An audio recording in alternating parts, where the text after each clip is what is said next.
Welcome back to Single Payer Radio. Single Payer Radio is a project of Kentuckians for Single Payer Healthcare. We are an affiliate of the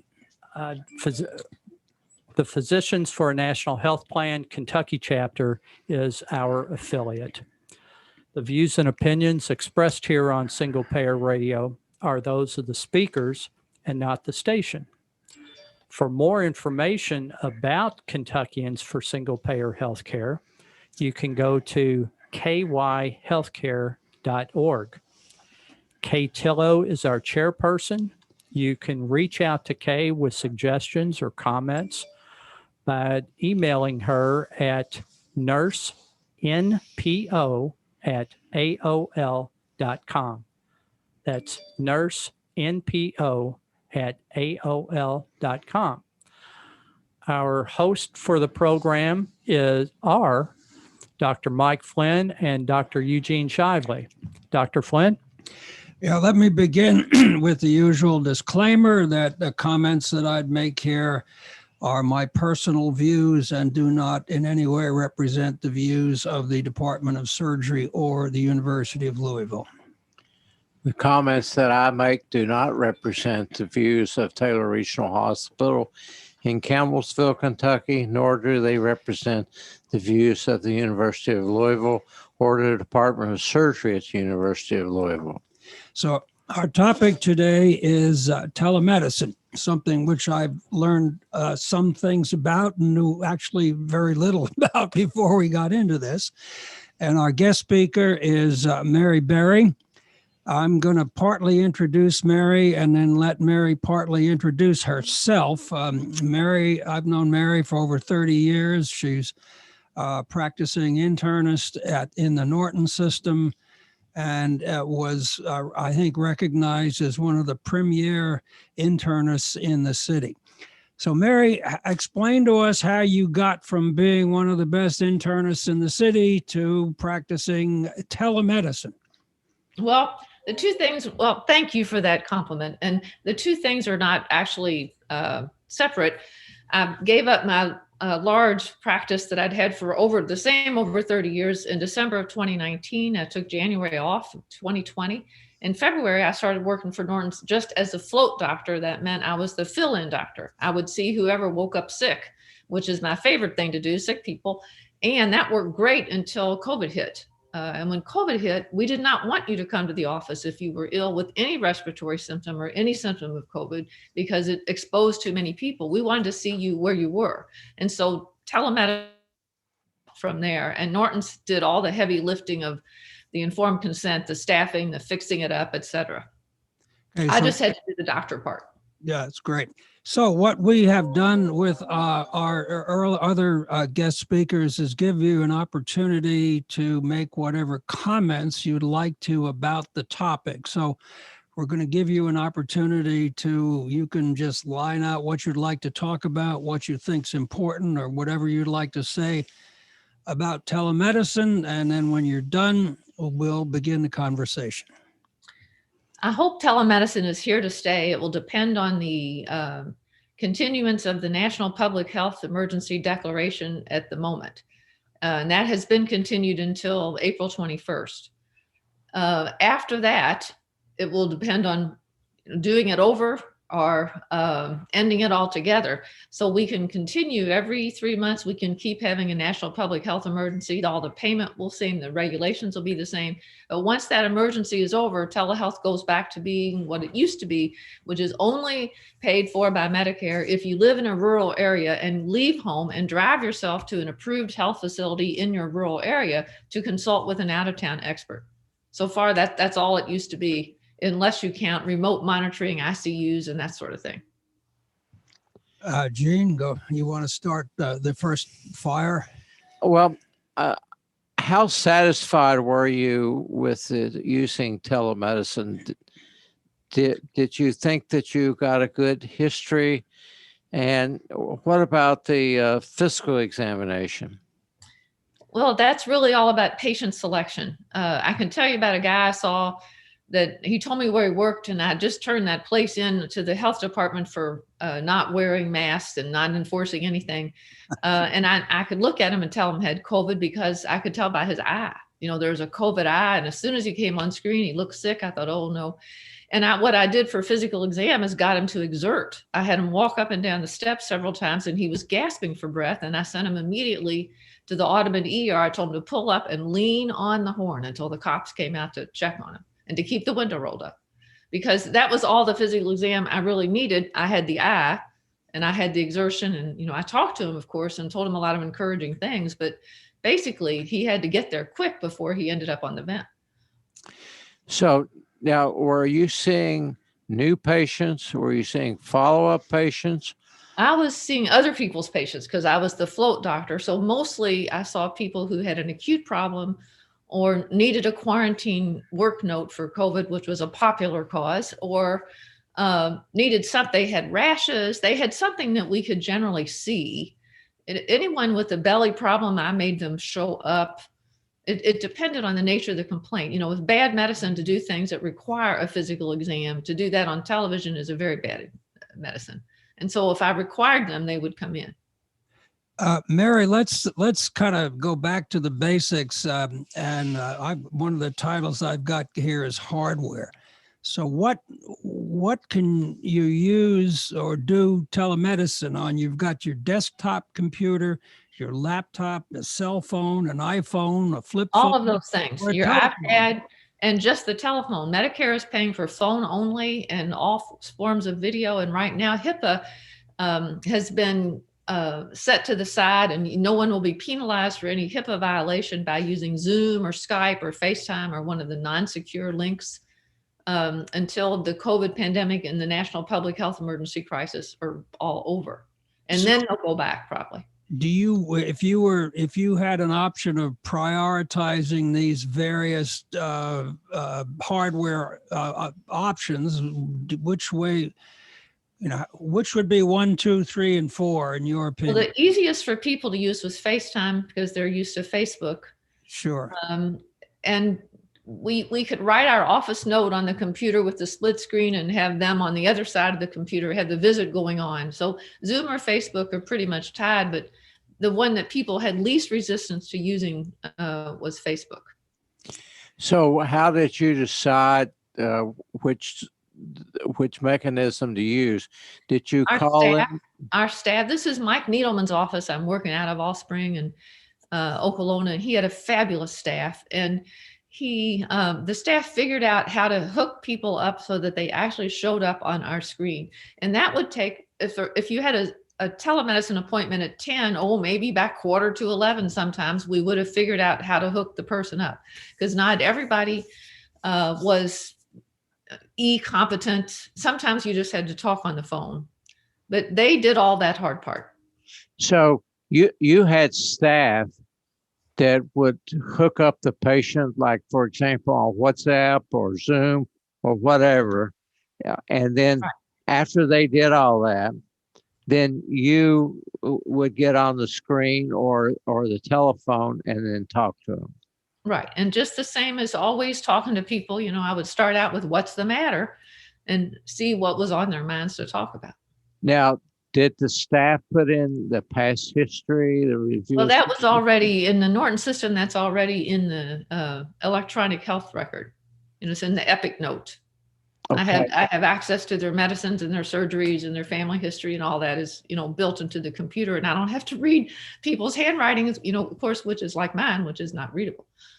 So did you review that before you got online with them?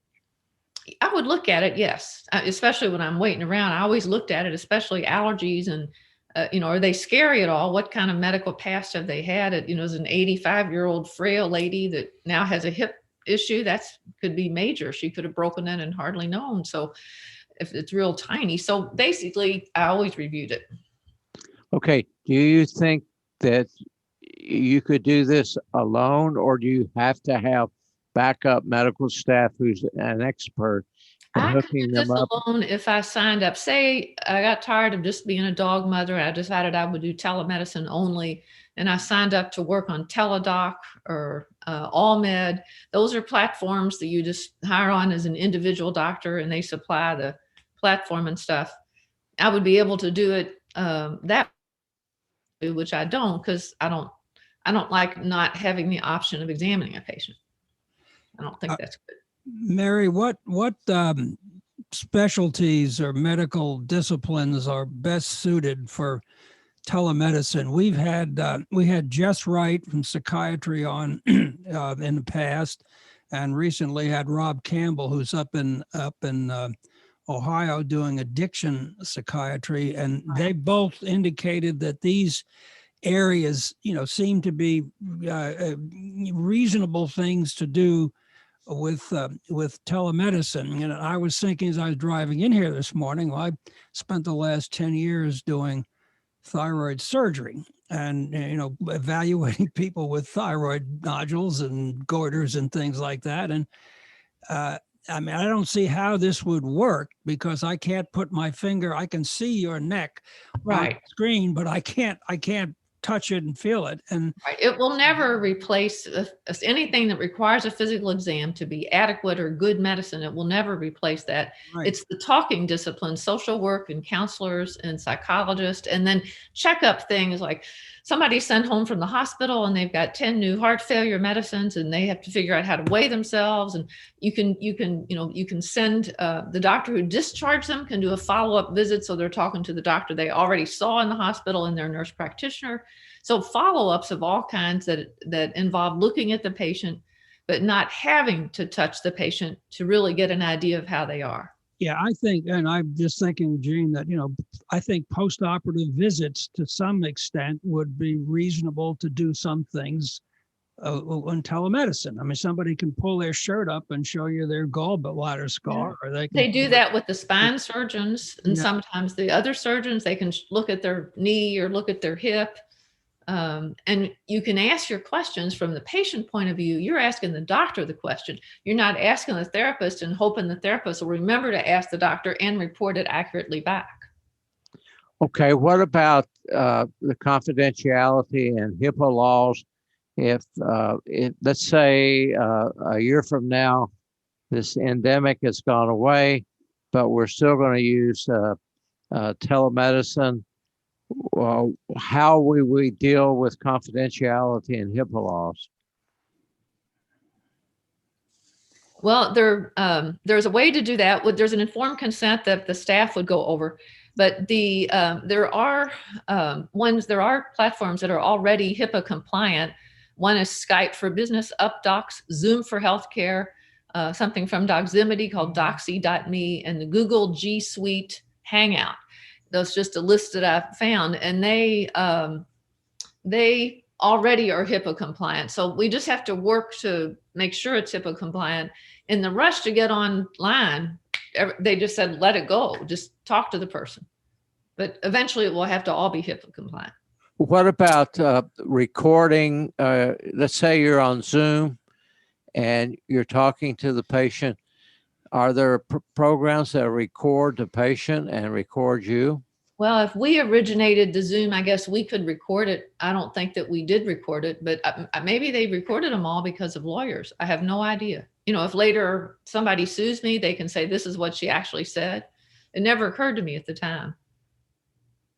So it can be recorded is the answer, but I don't know how it would be used. You've already partly addressed this next question that I've got, because it seems to me that telemedicine is a good option for underserved populations in either rural or urban areas, and older people. Yes. Who find it difficult to do the in-person visits for a whole assortment of reasons, whether it's physical, economic, transportation.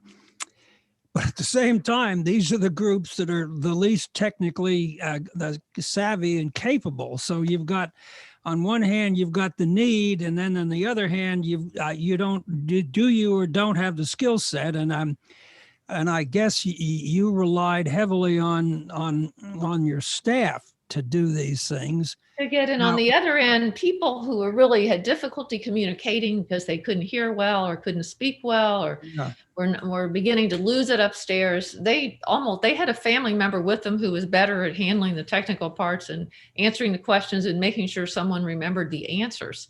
But you can do nursing home visits can now be done. Emergency room visits have telehealth now. You can do telehealth in any setting in any state. The interesting thing about the regulations is that previously you could only practice telehealth in Kentucky if you had a license in Kentucky. But because of the doctor and nurse shortage, Kentucky had an emergency declaration and will take any doctor from any place or any nurse from any place with a valid license there and let them work in Kentucky. So I could doctor people in Texas if I felt like. So give me This an is all example. the national emergency. This is not normal operating. Right, I understand. Give me an example of how you would do an emergency room visit. If somebody calls in from their bedroom or It's their laptop. triage. It's LA has done this. It's triage by the EMTs because right now the EMTs only get paid for a run if they transport the patient. And so they transport all kinds of people that don't really need to be transported. It requires all kinds of new payer agreements, and I'm hoping the new administration will help to fix that. But what they do is they get on telehealth with somebody in the ER, and the EMT says, it's this, this, this. And really, I think that they just need to go see the orthopedic surgeon tomorrow. There's nothing major. And then they help arrange the follow-up to the orthopedic surgeon who's on call for the ER. And so that's a telehealth visit that you didn't have to transport, but then also they didn't get paid to do. So a lot of that is basically triage. Right. Except Yeah. they got paid Yeah, for right. the telemedicine part. They just didn't get paid. They can get paid for telemedicine, and not transporting. Right. If they just decide on their own, they don't get paid. Now, who's theoretically going to get paid? The ER, EMS? The EMS. Okay, EMS. And then how do they get an appointment with orthopedics? Because my experience in getting appointments with orthopedics Right. has not been good. Because the ER has it on call. You have to take call if you're an orthopedic surgeon and privileges, you have to take call. And so the ER just, they page Dr. Flynn for endocrinology, surgical oncology emergently. They would page the orthopedic on call and get the person an appointment the next day as part of being on call duty. Okay, so have you had success with that? Let's say somebody's having severe pain in their knee and they do telemedicine and Yeah. it looks like it's an acute problem, but not something that has to be seen today. And so the ER calls the office and gets an appointment. Now, my experience Right. is that They have in LA. They're doing this in LA for a while, but I don't know if we do telehealth follow-up from the emergency room, discharge all COVID discharges, all heart failure discharges. And we have a virtual hospital at home set up for those people with oxygen and oximeters and all kinds of stuff and, frequent check-ins. But as far as the acute orthopedic problem, I'm reduced to begging like everybody else for that. what do you do with a patient who you think has an acute emergency? Do you tell them to call the EMS or? Yes, I mean, I have sent ambulances to the house, and I've sent the person to the ER directly from a telehealth visit. Most of those were related to acute COVID illness. One guy, he was having symptoms that were probably his heart, and he was in great denial. And I told him it was his heart, and it did in fact turn out to be his heart. But I sent EMS to him because he might need defibrillating, and he shouldn't be driving himself to the ER. So it instead of him driving here and seeing me, I just communicated with him telepathically, so to speak, and got the ambulance to him. He just needed somebody to tell him to call the ambulance.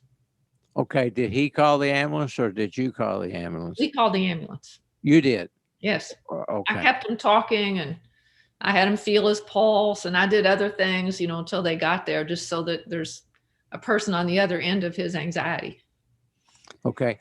What do you do if you have a technical problem in the home? For example, they're on a Zoom and you lose the picture and you lose the audio. If we lose both, we're done. We have to hang up and try all over again. We can do without the picture, but we really cannot do without the audio because that's the advice part. Okay. So sometimes it would be a phone call with a blank picture. Just the Okay. picture And with then that. the people, your technical staff, the nurses or the aides who are helping you, they usually take care of that. Yes, they would get the person all hooked up, and then they would, call us on the little office phone and say, so and so is on line 3 or whatever. I can't remember what we called it. Zoom 3 or Zoom 1, and then I would try to open the visit in the computer, and there they were. It was really cool. Okay. And did you have a link to that visit? And did the patient have a link, or did they have a? I never asked those questions. I'm sorry. I should have. I was just happy to get them seen and go do something else, because Okay. normally when you wake up sick people, you just go boom, boom, boom, sick people all day. Okay. It sounds like that you had your cake and was eating it too, because that's the way I would like to do telemedicine. Right. Somebody does, it's like me and the electronic medical records. When I was practicing, I had a nurse put all that information in, and then I'd go in and talk to the patient. And if I had to have a complete H&P, then I would use electronic medical records and what I dictated or what I'd written down to do that. But if it was just a follow-up visit, I would just dictate a note and they would put it on the electronic medical records. Oh, you're good. Mary, let's talk a little bit about finances. You've right. got the for-profit insurance companies, you've got Medicare and Medicaid, and then you have people who are uninsured and people who are underinsured. So, Right. Who pays for what? And somebody calls, you get a Zoom meeting with somebody who's got some cardiac problems and they have some questions, and you talk for 10 or 15 minutes. What happens next? And they've got Anthem. So do you send a bill to Anthem? The original CARES Act and the second CARES Act both provided funds to help set up telehealth, so that from the provider end, but all of those things are paid for by if Medicare covers it, Medicaid covers it, and all the other things cover it. So for a typical visit, if you have Anthem, you have to pay your office copay. The doctor or a psychologist or nurse practitioner is paid the same as always for that quote level of service visit. So it's indistinguishable in the pay structure as far as telehealth. And if you're uninsured, I don't know that you can get an appointment with an organization like Norton's. You probably have to be seen, with the homeless clinic of some kind. Now, I've listened to a couple of podcasts about this in order to get some knowledge so I could ask you some intelligent questions. And one of the things I've learned from some of these is that they're different. This is different things in different states. Yes. And Medicare, I mean, now, and that's my question is, did I understand it correctly that Medicare and Medicaid cover different aspects of this in different states? And can you give us a couple of examples of? No, that I don't know. Yeah. Medicare is national. So I think that I really don't know. I know that it's covered at the same levels. And that's by the waiver, the Section 1135 waiver, which was the declaration of the public health emergency by Secretary Azar and President Trump. That's what got it all started. And so they've said they will continue to pay it the same. The patient cost sharing is the same it would be, but I have not looked into other states. So if you do that, you submit a bill with a code on it. Does it? Yes, it has there's a code for telehealth that you code separately. And then the insurance company then collects the copay from. Right, and then proceeds to reject it or accept it or whatever they normally do. All right. So does the office collect that copay, or does the insurance company collect it, or? The office collects the copay, I think, and Okay. Yes. Okay. Now, can a primary care physician break even by doing telemedicine? I don't know. There's the stock of both Telecom, Teladoc and Allmark are both up. Teladoc stock is way up. And I think this says to me that there are enough doctors doing it and nurse practitioners, I guess, and psychologists, it's a whole lot of different people. There are a whole lot of different people to make somebody money.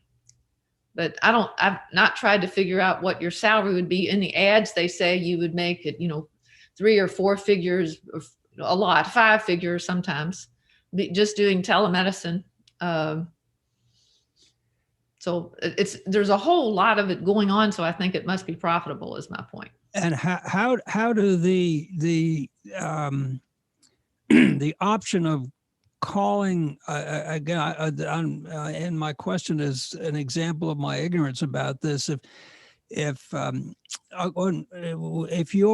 you were in clinical practice, if one of your patients ended up calling some telemedicine option, yeah, how do you try to work out the relationship between the sort of person's usual provider and then whoever they get in touch with to do whatever they want to do when they decide to do this telemedicine Most of those thing? visits have a share option at the bottom. Please share this information with, and they just could have put my name in my office. So you would get a copy of If whatever. the patient that is patient directed, if the patient wants me to get a copy. Oh, okay. That's interesting. Huh. And did you send that to the referring physicians, or consulting physicians to say this patient had a pulmonologist and a neurologist?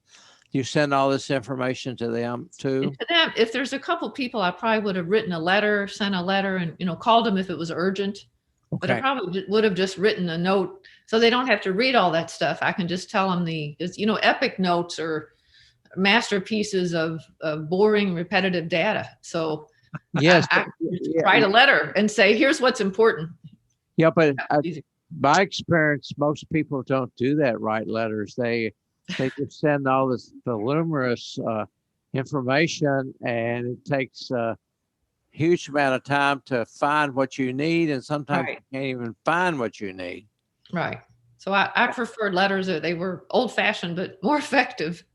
Yes, I agree 100% on that. I wish we had more doctors like you. Let's talk a little bit about mistakes and malpractice and those issues. Gene and I have both been surgeons for many years, and as we all know, surgeons get sued. Sometimes for things that didn't work out so well, and sometimes for crazy things that you wouldn't even expect. So my question, again, this is a question out of ignorance as much as anything else, but what are the issues related to, suppose you make a mistake and you miss something, or how does that work with the what's the medical liability issue? This has been looked at in the usual, if you're not exercising usual and proper judgment, then you can be liable. So I guess it's an argument to record all of them, and so that you have in your defense what you actually said. Although if you're wrong, it could end up hanging you. But you would testify what you actually said anyway. So, but it has been looked at, and it's the same as an in-person visit, except they have video of you saying it. So all of these telehealth contacts, whether it's a Zoom.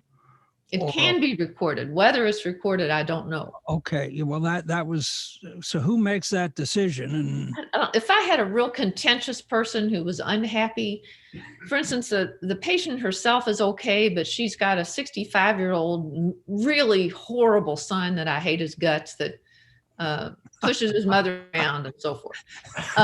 I might record that visit. okay, It depends on the situation, what I would choose to record, and I would have to have permission for, to record it. so there's not a medical record as there is when there's an Yes, office. there's a medical record, but not a video record unless Norton's put that into Epic. I can't access Epic anymore. Okay. I mean, I'll find out from Mona Lisa Taylor or somebody if all Yeah. those Zoom visits are recorded. But you write a note, I'm sitting there typing and talking just the way I would in the office. Oh, I okay. write the note as I go through the Oh, visit. I didn't realize Okay, that. Okay. so you're, in addition to talking to the patient, you're writing a note also. The whole time I'm writing a note and looking things up and talking to them. And yes. Okay, so the only difference is you're just not face to face. You're just on either a audio or to telemedicine plus audio. Right. We are distant, but connected. Okay, so are there other ways of doing this? Can you make this conversation a permanent copy, or can you dictate a note after your telemedicine conference? Well, just the way doctors practice. I mean, I had to do it as I went, or I would never, ever, ever get through my day, and I would forget details. So I had to type as I went. And some people when I was a student, I trained with doctors that would walk out of the room and talking to the little tape recorder real fast for 10 minutes. And that was how they did it, because they had somebody else to type it. Right. But that's just individual doctor preference and what your office has capability for. Okay. I want to change subjects just a minute. And what about using telemedicine for consultations? For example, in the past, and I think we're still doing it, we've used the robot and telemedicine for consulting neurology, pulmonary medicine, and maybe you've got a patient in the ICU. We don't have a full-time pulmonologist, and we got a patient who's not doing well. And we've been fairly successful in consulting a pulmonologist from Louisville, and they can give us some advice, and it's actually worked pretty well. It's great. Dr. Carrie Rimmel, the chair of neurology at U of L, she started her RoboDocs, back in 2009, and doing so that the doctor at the bedside, say in your ER, with the person that has a stroke syndrome, can do the exam guided by the neurologist talking to them on the screen. And they can say, they have to stat flight that person. This person needs to have the clot lysed if possible, or, there's something major happening, get them out of there. Or they can just say this, aspirin, Plavix. The other thing that they do, the pediatric side, they do pediatric neurology consults for a lot of places in the mountains and really small little facilities that haven't seen a live neurologist in many, many years. And the patient, instead of having to pack up a special needs child, the patient's mother can just take them to their regular doctor, and then they can do the visit that way. And so it really helps families who have disabled adults or children, or just special needs kids, and people that don't have to leave the comfort of their familiar places. So it's a brilliant idea, but she's been doing it a way long time. She was actually Dr. Rimmel was in the newspaper in April saying, please come to the ER if you have a stroke, because everyone's afraid to go to the ER and everyone's afraid to go to the doctor in person. And she's pleading with them so that they would not end up worse. We've utilized the U of L Stroke Center for years, and that's been very helpful to us. And also pulmonology has been very helpful.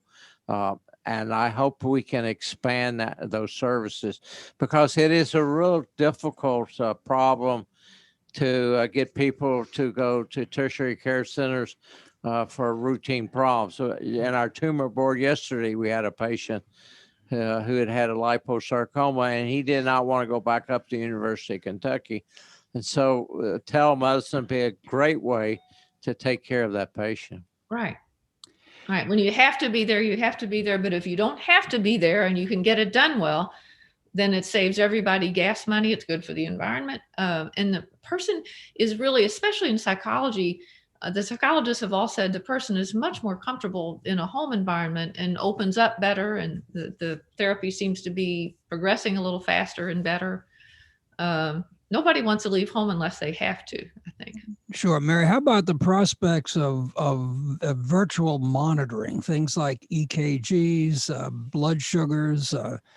I don't know, with blood pressure, Yeah, we do that already.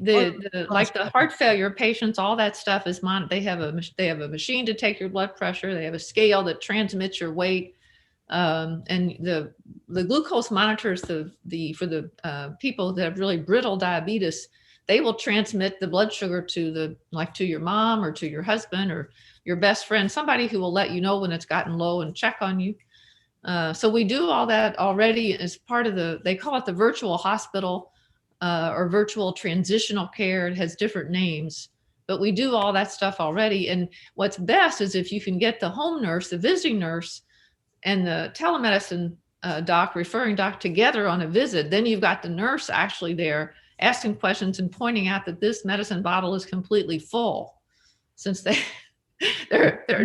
of those new heart failure medicines seem to be missing from the bottle. Well, the virtual monitoring I was thinking about can somebody stick their finger and have some gadget that will transmit the blood sugar to you? I don't know if a You finger could stick read will. on the The screen. sensor will do it. You can transmit an EKG from your Apple Watch, pretty Yeah. much. Yes. And there's something called Cardia, that you buy, that hardware that reads it. The virtual ICU is really interesting especially out west, because everything is so far apart. There are a whole lot of hospitals that are barely hanging on, and many more have died because of COVID. They're barely hanging on, and there is not miles, hundreds of miles. And so they hook up with a team of ER experts and ICU experts. And so the ER expert, they have the rooms wired for sound. They have ultrasound machines there. They have all kind of lighting. And the expert will talk on the microphone as you, the nurse, intubate the patient, or, you go through the code together, you set up the ventilator together. The nurse is doing all the actual touching of the patient and arranging everything. And they're directed continuously by teams of ICU docs and ER docs, that take shifts. So that has kept a lot of people alive, especially out west and in the South. Okay, but how about the technology of a kind of a direct the information? You said you can get on a scale. Now, if you get on the scale, does that mean that the nurse happens to be in there, looks at the number on the? No, I think they issue you some kind. There are places that issue you a scale that will send a signal. It's like a little radio. It will tell you what it has. Okay. It's like Alexa. Alexa hears everything you say. I don't have that. I've avoided as much technology as possible. There are portable scales that you can buy. They're not that expensive. No, and we'll give that information. Well, you can also do EKGs that way. Yeah, Your iPhone can do it. My wife has it. Yeah. But you got to be careful. I mean, several weeks ago, I think she had gastroenteritis and had a tachycardia, and we checked it out, and it looked like it was atrial fib, but it really wasn't. Right. Beware the platform. Okay. As you know, we represent, we're sponsored by a group in town here, the Kentuckians for Single Payer. Right. So let's look down the road a little bit, assuming that that the Biden administration is able to get something done. There are two possibilities. One is a public option, which would allow people who are under 65 to get some kind of public insurance. Exactly what that would look like obviously would depend upon whatever the negotiations were, how that would, whatever compromises are made. And the other option, which we feel is a better choice, would be Medicare for all. Where would you could put your forward-looking hat on, and where would you see telemedicine or telehealth activities fitting into either or both of those possible changes of healthcare in this country? I think they would have to be in both of them because, first of all, they're wildly popular with Americans. They love them. The AMA polled a bunch of doctors in December, and upwards of 70% of the doctors who are AMA members said, yes, they love telehealth too, because it's just so damn convenient. And it's so quick. You can, once you're set up, you can, if somebody calls up and you're not sure if they need to come in the office, you can at least look at them and think, oh yes, you have to show up. So it helps doctors make better decisions. So I think it should be part of both of those things. And I think it will be part of both of those things, but they're going to have to figure out the payment a lot. Right now, they just kept it all the same. And, the coding just changed for 2021. So there's a lot of government finagling that's going to have to be done to continue telehealth, or we'll go back to only if you live in the country and have driven to your local health department. So Now, did you do any telehealth when you were in clinical practice? I did the February through May of 2020. Well, I'm just trying to figure out how that would work. If you are in an office, you're seeing patients, X number of patients every 15 minutes or whatever the bean counters want you to do. Right. So how do then you go home and turn your computer on and then spend the next 5 or 6 hours doing telehealth and then go to bed at 2:00 in the morning? No, I guess if you were How would trying to that make work? money on the side, you would do that. But if you work for a big system, you're not allowed to do that. You're supposed to be there. All services, medical services are supposed to be, on their dime only. Right. But it's the same as seeing a person in the office, except they're not there. Is really the best way. The payment is the same. The structure is the same. It's simply at a distance. And it's really patient selection and medical judgment that make or break it. Have you had a problem with medications? I know some of the Medicare patients, I actually saw a patient that was on 50 different medicines one time, but Wow, it's that's not unusual to be over 10. Do you have to spend a lot of time on that, or do you allow your nurses and then they ask you questions? How do you deal with that? Well, Norton's has it set up so nurses' aides can check on the medicines, and most of my partners and I did not allow that because, as internists, we give a fair amount of medicine, and I wanted to make sure that was correct. So I always went over all the medicines with everybody. On these telehealth visits, this is someone else's patient who had already, I would go over their medicines just to make sure that to see if they had any idea what they were taking and why they were taking it. Very briefly, I would just read off the names of the medicines and tell me yes, yes, yes, yes.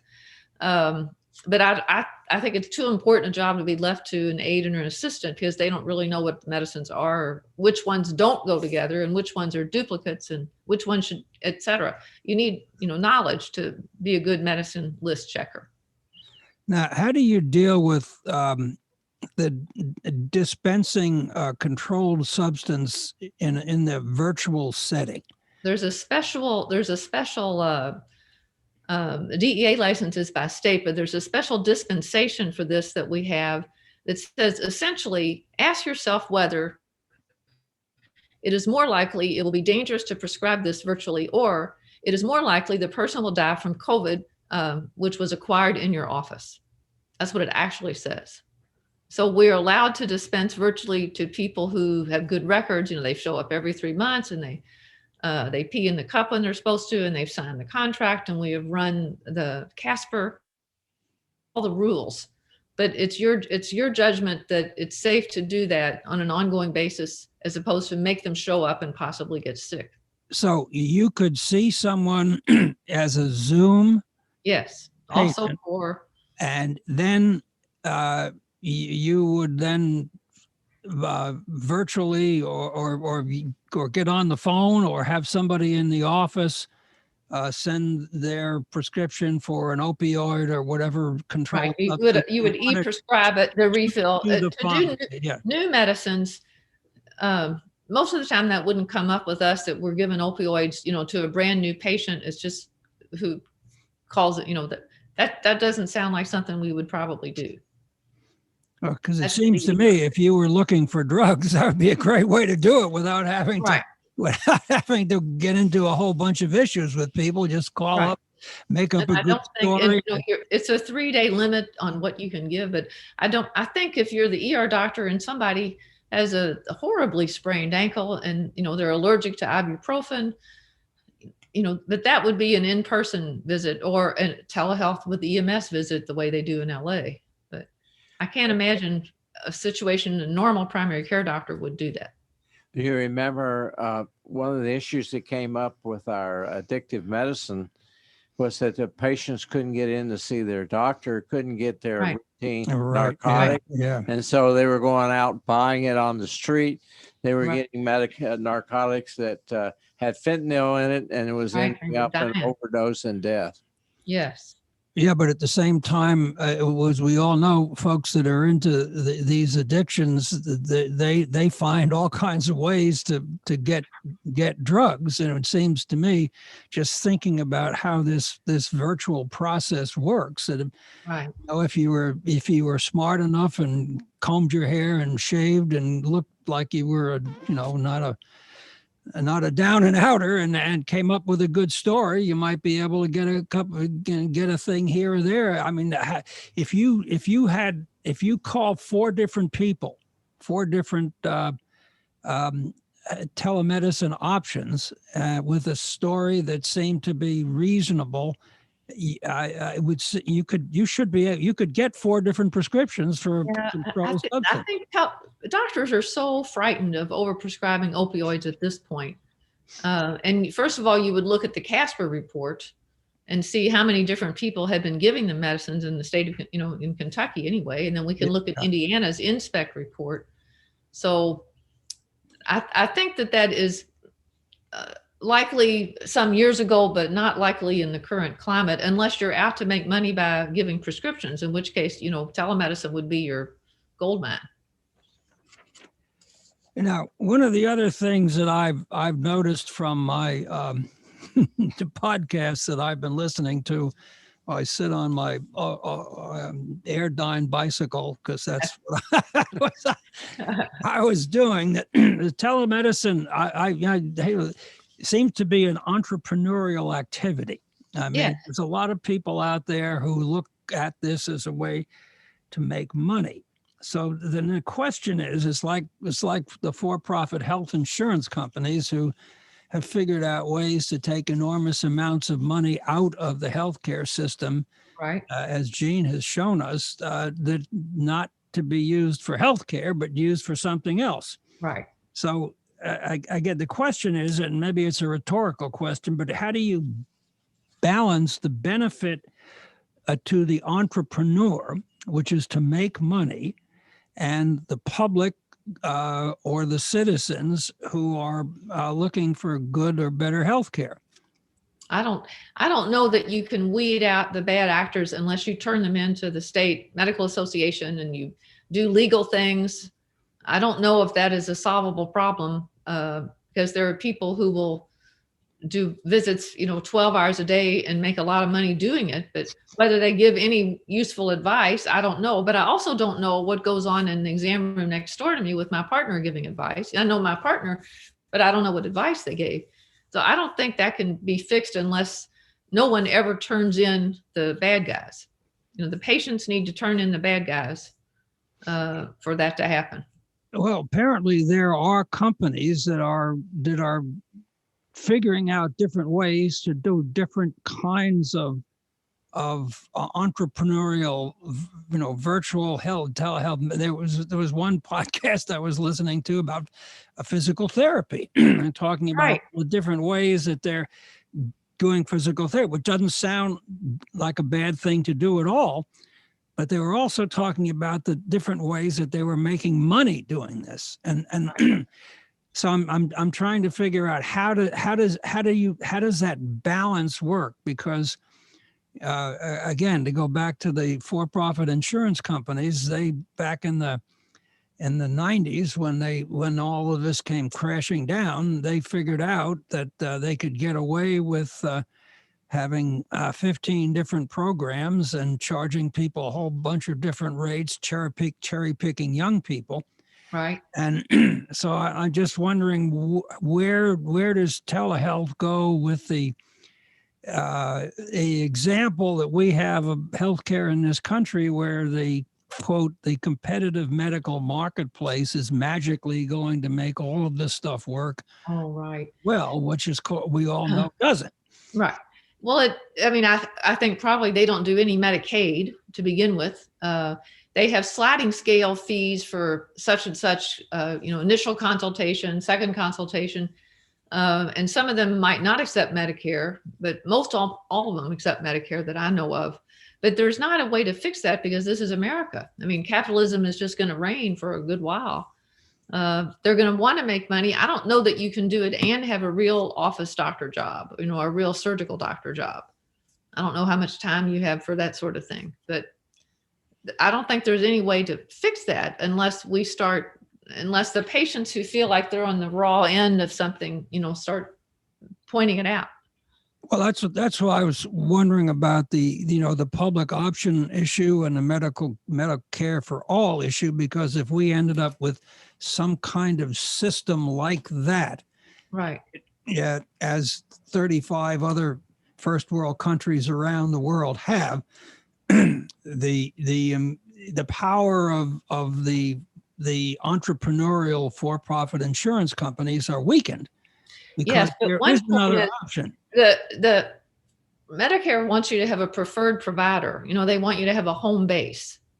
And right now, it doesn't matter if you have a home base because of the national public health emergency. But when that's over, they're going to go back to wanting you to have a home base. So you can't just sign on and expect Medicare to pay for, some doctor out of Atlanta or Chicago. You're going to have your own person that is your person. And that would cut down on some of that. But right now, we don't care. Whoever will doctor you from afar is going to do it. I was just listening to a program yesterday where the equity companies are already into primary care. And the emphasis is going to be on outpatient care. And the equity companies are heavily involved in the last year and are becoming more involved this year. So we're switching from hospital-based to outpatient-based, and the excess money is going to go for profit. Well, it's going to go in the shareholders' pockets. That's where it's Right. going to go, the way it always works. And then they're going to make demands, putting quotas on you and all kind of horrible things is my prediction. I don't know. Okay, Mary, we're getting close to the end of the lollipop All right. here. Let me ask you one more question about telehealth or telemedicine and nursing homes. Do you have a sense of how it works in that setting? It's the same as in the office. So say my patient ends up in the nursing home and the nurse is alarmed by something and the nurse calls the nurse practitioner who tells her on the phone to get me in a telehealth visit because the nurse practitioner is busy at the other location of that nursing home chain. So then I do a telehealth visit with the nurse at the bedside of my patient in the nursing home. Okay, So that's going on already. They haul a computer or a cell phone into the You just need an iPad or something like it. Okay. But Okay, I guess it's so that's handy for that because I know what they look like when they're well. Has that Oops. worked out fairly well in the times you've done it? I've had only done it a couple times. The people who do it all the time like it because the nursing home doctors like it because generally they go to 3 or 4 places and they're supposed to see people. There's all these rules how often you see people, and nearly all of it is delegated to nurse practitioners. But this way they can actually do more of it themselves without having to get out of their Tesla. So. And how does the reimbursement process work with that? It's still the same. It's the same as Medicare would pay for an in-person visit throughout this public health emergency. And when that's over, I think all hell's going to break loose about whether it will be covered the same or covered with differences. That's going to be a lot. There's going to be a lot of arguing and legislating to be done. Okay, so the nurse practitioner calls you about the lady in room 62, takes you Right. on the cell phone, and you go into the room, and the lady is demented, lying in the bed, and you discuss some questions, and then you just submit your bill in the usual way. The nursing Yes, home I can have her like check for CVA tenderness or belly. I can have the nurse or him do something. And then you submit the bill the same way. It's considered the same as in person throughout this time. Right. It's if you just walked in there and done that. The nursing home doesn't have any piece of that pie. No, in the nursing home, they have a liability issue because I am not on their staff. So that doesn't happen very often. It's pretty much when someone is desperate to get a hold of somebody because nobody else is answering. And they'll talk to the patient's daughter and they'll say, well, call Dr. Lynn. Dr. Lynn knows this patient. And then they would call Dr. Lynn because the nurse is desperate. Because we're seeing them from outside. We're not practicing inside the facility. So it can be done, but nursing home liability people don't like it. Then do you have a liability you just happen to get called and you've never seen this patient before and you're looking at them through a cell phone? I wouldn't happen to get called from a nursing home. That's not a call I would accept. Oh, okay. But you can get credentialed at each nursing home. If I wanted to, I could, yeah. Yeah.